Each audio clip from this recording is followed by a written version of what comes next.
what's the feedback that you get from your different social media accounts? Like, how do you respond to feedback?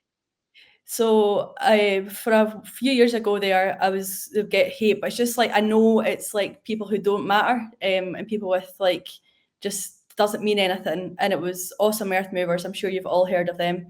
He had said to me, he was like, just ignore them. He says, when I get a hate comment, so on any of my platforms, I just delete them straight away. Once you delete it, it's gone. You don't have to think about it. As soon as you reply to it, it's stuck in your head, it's eating away at you. You might end up saying something you might regret later on, so just delete it and it's done. So then I go by, my biggest motto is no response is a response. As soon as you start responding to like one-on-one or hate comments, then that's when it grows arms and legs. And yeah, just not responding is the best way. And also it agitates the people who are giving you the hate in the first place, because you're not letting it get to you. Yeah, it's funny. So a few years ago, a handful of women in the States got together and they created the Crew Collaborative.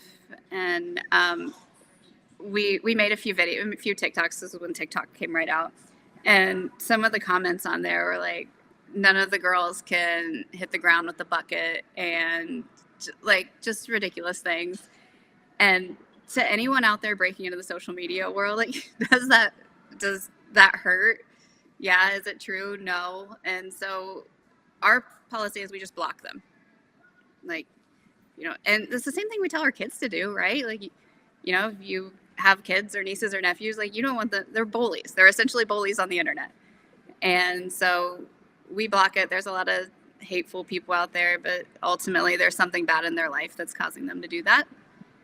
And we pray for them.